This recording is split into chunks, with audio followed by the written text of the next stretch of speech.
हर रोज़ PMO से जो feed निकलती है, ये कारपोरेट मीडिया कहा जाएगा, गोदी मीडिया कह सकते हैं आप लोग। वो कारपोरेट मीडिया जो फीड निकलती है प्राइम मिनिस्टर ऑफिस से, वो उसकी मर्जी के बगैर प्राइम टाइम नहीं चला सकती। पिछले 7-8 सालों में जब भी प्राइम टाइम शाम के चले हैं, वो प्राइम टाइम बगैर सरकार की मर्जी के नहीं चले।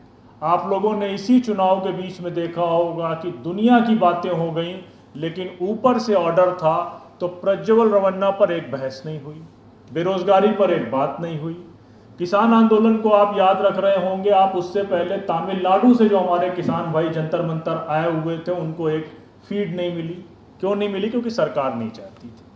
तो आपको क्या लगता है कि जो कल एग्जिट पोल के आंकड़े हम लोगों को दिखाए गए हैं, वो एग्जिट पोल के आंकड़े सरकार की मर्जी के बगैर, चुनाव आयोग के सरकार की मर्जी के बगैर संपादकों ने इसको पास कर दिया होगा। सिर्फ ये एक नैरेटिव बनाने की एक्सरसाइज है, ताकि कल को अगर बेईमानी करके, बदमाशी करके, चुनावों को लूट के अगर ये कहा जाए कि साहब 350 सीट तो हमने इसमें दिखाई गई थी एग्जिट पोल में, और हमने तो 280, 285, 290 या 300 दे दी, तो लोग कहेंगे देखो भाई कम आएंगे। तो सिर्फ और सिर्फ नैरेटिव बिल्ड करने के लिए ये तमाम कारपोरेट मीडिया जो एग्जिट पोल दिखा रही है, उन जगहों पर एग्जिट पोल दिखा रही है जहां पर सीटें कम है, नतीजे ज़्यादा। सिविल सोसाइटी का कलेक्टिव इस इलेक्शन में काम कर रहा था।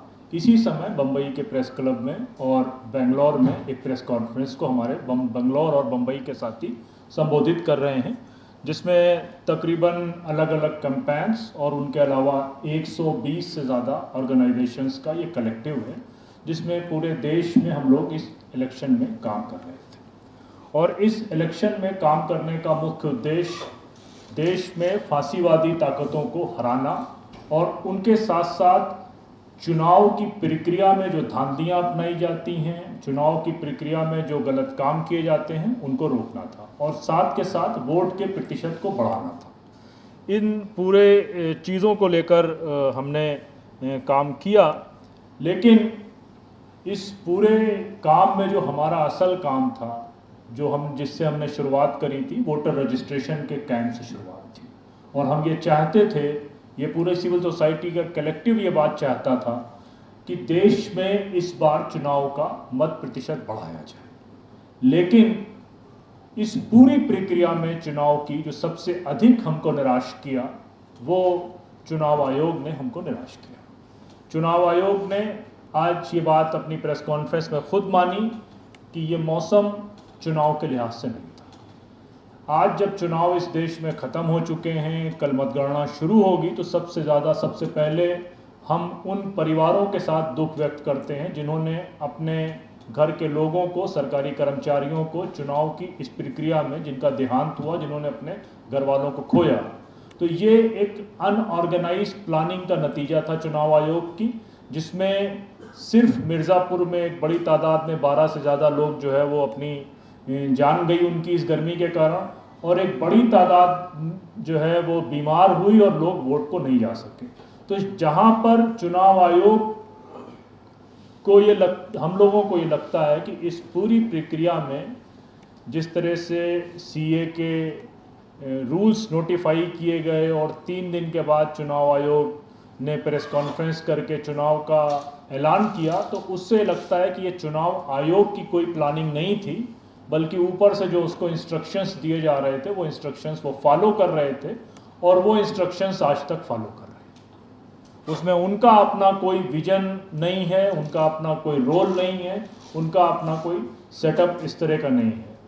और मीडिया के साथी मौजूद हैं, वो ये सब जानते होंगे कि शाम में हर रोज़ पीएमओ से जो फीड निकलती है, ये कारपोरेट मीडिया कहा जाएगा, गोदी मीडिया कह सकते हैं आप लोग। वो कारपोरेट मीडिया जो फीड निकलती है प्राइम मिनिस्टर ऑफिस से, वो उसकी मर्जी के बगैर प्राइम टाइम नहीं चला सकती। पिछले 7-8 सालों में जब भी प्राइम टाइम शाम के चले हैं, वो प्राइम टाइम बगैर सरकार की मर्जी के नहीं चले। आप लोगों ने इसी चुनाव के बीच में देखा होगा कि दुनिया की बातें हो गई, लेकिन ऊपर से ऑर्डर था तो प्रज्वल रवन्ना पर एक बहस नहीं हुई, बेरोजगारी पर एक बात नहीं हुई। किसान आंदोलन को आप याद रख रहे होंगे, आप उससे पहले तमिलनाडु से जो हमारे किसान भाई जंतर मंतर आए हुए थे उनको एक फीड नहीं मिली। क्यों नहीं मिली? क्योंकि सरकार नहीं चाहती थी। तो आपको क्या लगता है कि जो कल एग्जिट पोल के आंकड़े हम लोगों को दिखाए गए हैं, वो एग्जिट पोल के आंकड़े सरकार की मर्जी के बगैर, चुनाव आयोग के सरकार की मर्जी के बगैर संपादकों ने इसको पास कर दिया होगा?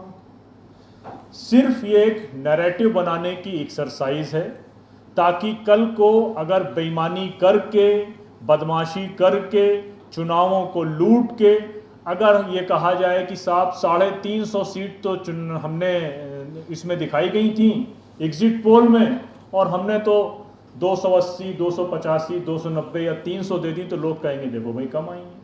तो सिर्फ और सिर्फ नैरेटिव बिल्ड करने के लिए ये तमाम कारपोरेट मीडिया जो एग्जिट पोल दिखा रही है, उन जगहों पर एग्जिट पोल दिखा रही है जहां पर सीटें कम है, नतीजे ज़्यादा हैं। जहां पर टोटल सीटों की तादाद जोड़ लें, जो नतीजे दिखा रहे हैं तो वो सीटों से कम हो जा रहे हैं। किसी जल्दबाजी में बनाया गया ये पूरा सेटअप है। और ये जो प्रेस कॉन्फ्रेंस या प्रोग्राम हम कर रहे हैं, हमको देश के इस देश के लोकतांत्रिक देश में के नागरिक होने के नाते हमको दो भय हैं। पहला भय ये है कि हमारे वोटों की चोरी की जाएगी। ये वोटों की चोरी काउंटिंग प्रक्रिया में होगी, और जिसके लिए हम सब लोग बहुत अलर्ट हैं, चुस्त हैं। पॉलिटिकल पार्टीज के लोगों से भी कहा है कि किसी भी तरीके से आपकी जिम्मेदारी ये है, और हम सब सजग नागरिकों की जिम्मेदारी है। जैसे कि अशोक जी ने बताया कि कॉन्स्टिट्यूशनल कंडक्ट ग्रुप है, जिसमें सैकड़ों की तादाद में प्रोमिनेंट सिविल सर्विसेज के लोग, सेक्रेटरी लेवल के लोग जुड़े हुए हैं। तो हम सब 120 संगठनों से अधिक संगठनों ने हेल्पलाइन जारी करी है। ये हेल्पलाइन बेंगलोर और दिल्ली में चलेंगी, जो कल सुबह 7 बजे से शुरू हो जाएंगी। रात के 12 बजे तक ये टेलीफोन नंबर हम लोग रिसीव करेंगे, और इसमें पूरे देश से कहीं भी कोई अगर हमको बेईमानी की खबर आएगी, हम उसको 3 तरीके से डील करेंगे। पहली, हम उसको इमीडिएट इलेक्शन कमीशन में नोटिफाई कराएंगे, सी विजिल में भेजेंगे, स्टेट इलेक्शन कमीशन में नोटिफाई कराएंगे, और उसके साथ साथ हमारी इन हेल्पलाइन नंबर्स पर प्रोमिनेंट वकीलों की एक टीम बैठी है। अगर हमको उन अधिकारियों के नाम मालूम चले जिन्होंने बदमाशी करी है, या उन बूथ के नाम मालूम चले, तो हम सीधे कोर्ट में उनके खिलाफ मुकदमा करेंगे। और उसके साथ साथ अगर किसी इलाके से ज़्यादा शिकायतें मिलती हैं तो रिकाउंटिंग के लिए हम इमीडिएट कोर्ट पहुंच जाएंगे। तो इन नंबर्स पर हमारे पास वकीलों की टीम है, प्रोमिनेंट एक्टिविस्ट की टीम है, रिटायर्ड जजेस इसमें साथ हैं, और उसके साथ साथ जो मीडिया के साथी यहाँ बैठे हैं और जिनके जो हमारे टच में रहते हैं, अल्टरनेट मीडिया के लोग हैं, उनको सभी इन गड़बड़ियों की हम सूचना देंगे। तो ये हेल्पलाइन हमारी बेंगलोर और दिल्ली से काम करेंगी, जिसमें हम ये कह रहे हैं कि हम अपने वोटों की चोरी नहीं होने देंगे। एक तो है वोटों की चोरी, और दूसरी चोरी है जनादेश की चोरी, जिसको मैंडेट की चोरी कहते हैं। वो मैंडेट की चोरी ये होती है कि इस पार्टी से जीत के आए और रातों रात दूसरी पार्टी में चले गए। तो उसके लिए भी हम सब लोग स्ट्रीट एक्टिविज्म से निकले हुए लोग हैं, जन आंदोलनों के लोग हैं। हमारा ये मैसेज आपके ज़रिए उन नेताओं तक है जो हमारे वोटों से जीत कर आकर और अगर अपनी लॉयल्टीज़ को, अपने साइड्स को स्विच करने का सोचते हैं, तो उनको दिल्ली के जो कारपोरेशन के चुनाव थे, दिल्ली एमसीडी के जो चुनाव थे, उनको याद रखना पड़ेगा। दिल्ली एमसीडी के चुनाव में रात में रिजल्ट आया, और 3 सभासद जो है वो कांग्रेस से जीत कर आए, और सुबह उन्होंने ये कहा मीडिया में कि हम आम आदमी पार्टी ज्वाइन करने जा रहे हैं। हजारों लोगों की भीड़ उनके घरों में बैठ गई थी, और रात में उन्होंने जनता से माफ़ी मांगी और वापस फिर अपनी पार्टी की तरफ वापस आए। तो अगर कोई मैंडेट चोरी करने के इरादे से कोई कैंडिडेट ये बात करता है, तो उसको हम लोग खुली चेतावनी दे रहे हैं कि वोट अगर हमारा लिया है तो प्रतिनिधित्व, रिप्रेजेंटेशन हम किसी और का नहीं करने देंगे। उनके सामने बहुत शांतिपूर्ण तरीके से उनके घरों पर बैठ जाएंगे और उनको मजबूर करेंगे कि जिस पार्टी की तरफ से चुन कर आए हैं संसद में उसी पार्टी का रिप्रेजेंटेशन करें। बाकी जो ये एग्जिट पोल के नाम से सरकार फ़ायदा उठा रही है, अपने फ़ायदा दे रही है बल्कि अपने उन दोस्तों को, तो आज आपको मालूम होगा कि तकरीबन आज की शेयर मार्केट में 2 लाख करोड़ रुपए अडानी साहब को फ़ायदा हुआ है। तकरीबन 2 लाख करोड़ रुपए जो आज की शेयर मार्केट की इंडेक्स फैली है उससे उनको 2 लाख करोड़ रुपए का फ़ायदा हुआ है।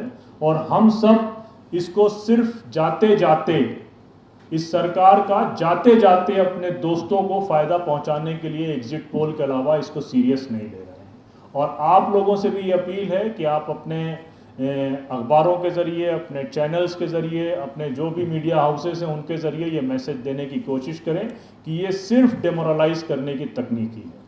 और अगर कोई बेईमानी हुई तो हम सब ने इससे पहले भी कहा है, हम काउंटिंग सेंटर के बाहर खड़े होंगे, हम हेल्पलाइन चलाएंगे, बाद में अगर मैंडेट की चोरी हुई तो हम उसके खिलाफ भी खड़े होंगे। और इसके लिए हमने प्रेसिडेंट को भी चिट्ठी लिखी है, चीफ जस्टिस को भी चिट्ठी लिखी है, पॉलिटिकल पार्टीज़ को भी चिट्ठी लिखी है। वो चिट्ठी की कॉपी भी आपको प्रेस रिलीज के साथ में मिल जाएगी। बहुत बहुत धन्यवाद।